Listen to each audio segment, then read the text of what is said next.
YouTube is asking only one question. What? Pinapanood ba ito ng matagal? Kung long video creator ka at namamatay yung mga video mo after 48 hours, hindi dahil sa pangit yung content mo. Meron kasing isang metric na tinitingnan si YouTube at malamang sa malamang baka yun yung ikinababagsak ng channel mo. Kaya kung interesado ka, importante na panoorin mo yung video na to hanggang dulo. Hello mga creators, welcome back again sa aking channel. Kung bago ka dito, ako si Jem at nagbibigay ako ng mga tips para sa mga aspiring YouTubers. May napansin ba kayong mga YouTube channel na kahit konti pa lang yung subscribers nila, pero yung mga long videos nila, buhay na buhay? Meron po kasing dahilan kung bakit buhay yung mga long videos kahit pa konti pa lang yung subscribers. At meron ding dahilan kung bakit humihinto yung views ng mga videos ninyo after 48 hours. So ito ngayon, tanong ko sa'yo, meron kang 10 to 30 minutes na video. So, pinaghandaan mo, pinaghirapan mo, inedit mo. Pero after 48 hours, wala nang progress. Huminto na yung progress ng video mo na yon, hindi na gumagalaw. Hindi na dadagdagan ang views, hindi tumataas ang watch hours, at ang pinakamasakit sa lahat, hindi na to nire-recommend ni YouTube.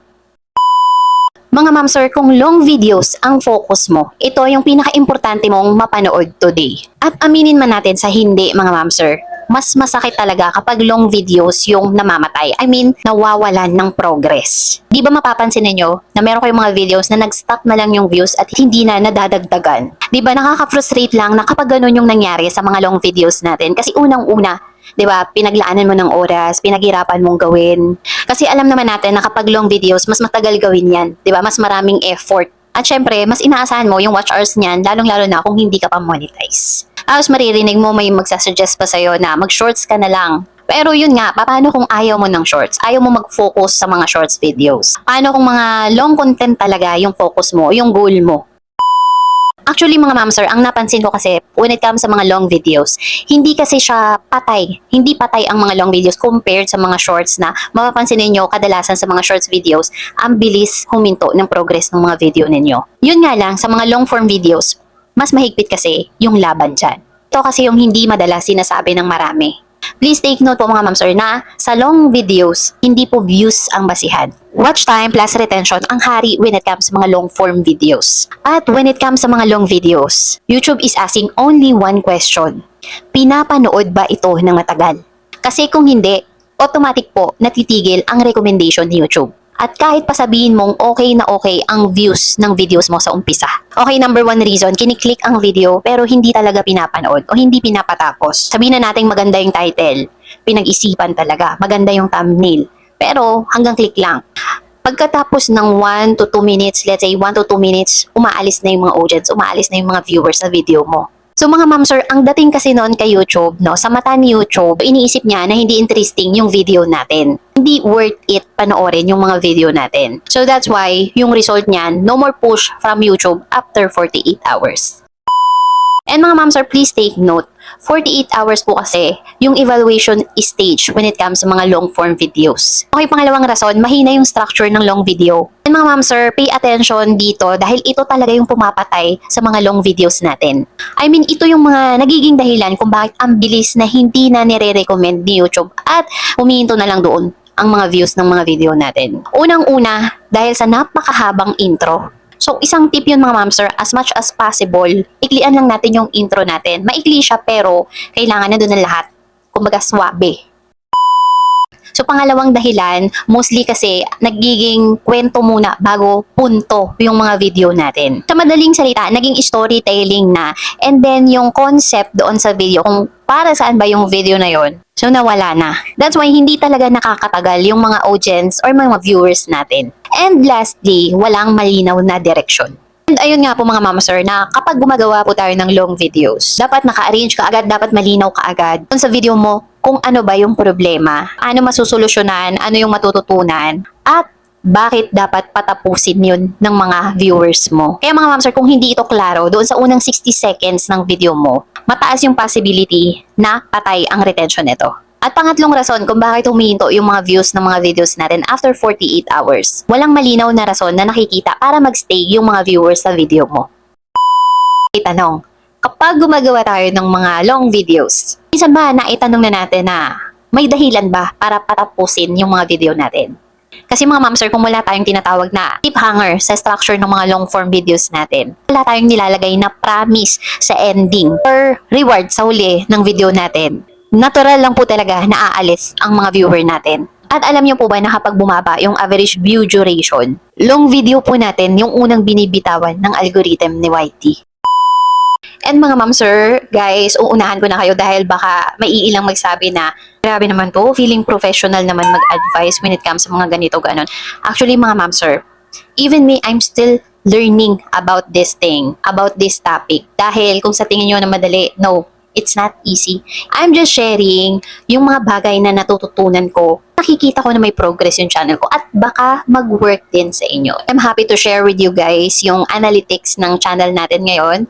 As of now, ayan, so far so good. Ayan, naka-dark green naman lahat. So it means yung mga natututunan natin, yung mga bagay na nakukuha din natin sa mga big content creator na ina-apply natin sa ating channel ay nag-work din naman. That's why, sinishare din natin to sa inyo at baka makatulong din, lalong-lalo na sa mga baguhan. Mga ma'am sir, again, wag na wag kayong hihinto na matuto. Kahit mga successful YouTubers, tuloy-tuloy silang nag-aaral at pinag-aaralan ang YouTube algorithm at iba pang mga bagay inside YouTube.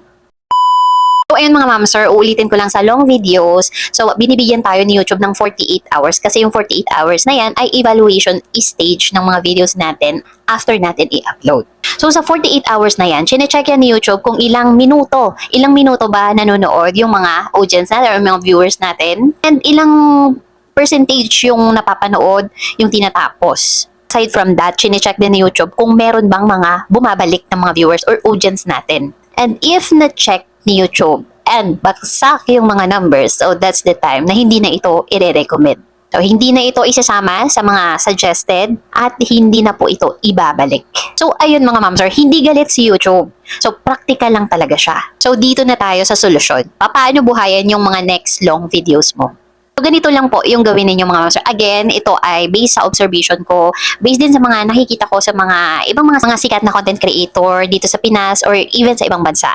So, pwede nyo itong gawin, subukan sa mga susunod ninyong upload. Subukan mong sabihin kaagad yung problema. Yung pinaka-problema sa unang 10 seconds ng video mo. And then next, ipakita mo kung ano yung makukuha nila hanggang dulo. At importante po yun, nahatiin mo ang video sa malinaw na mga sections. At isa pa, always mag-remind na napaka-importante ng next part ng mga videos mo para hindi sila umalis at para hindi bumaba yung retention.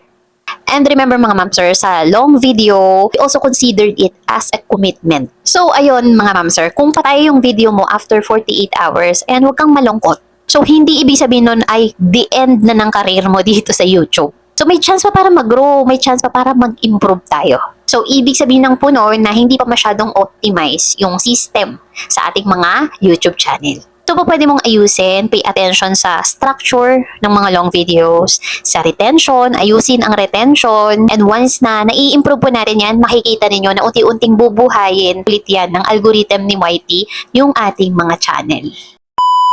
So, ayun lang po mga ma'am sir. I hope kahit paano nakatulong sa inyo, may nakuha kayo, may napulot kayo ng mga tips dito sa video na to. Lalong-lalo na kasi meron din akong mga nabasa comment about this topic. So, ayan. And if you think na nakatulong po yung video na to, please like and subscribe. At i-hit nyo na rin po yung ating notification bell sa baba para lagi po kayong updated every time na meron tayong mga bagong uploads. And syempre, before I end guys, hindi pwedeng hindi natin i-shoutout yung ating mga loyal members dito sa ating channel. Shoutout kay Team Pasibol, ang kauna-unahang nagtiwala at naging member ng channel natin. Kay Sir H2O, ayan, hello sir. Kay Sir Leon Morales, ayan, kay Sir Izumo TV, ayan, hello sir. Kay Provincianang Lakwachera at kay Ma'am Jerfy Vlogs, ayan, thank you so much guys. And syempre also yung ating mga active and loyal viewers, supporters na laging nandyan sa comment section, laging mga nakasupport, ayan, thank you so much po sa support ninyo mga ma'am sir. I hope na lahat po tayo ay sumakses dito sa mundo ni YT. So, ayun lang mga ma'am sir, have a nice day, happy holiday, advance, Merry Christmas, and Happy New Year. See you on my next video guys. Bye po!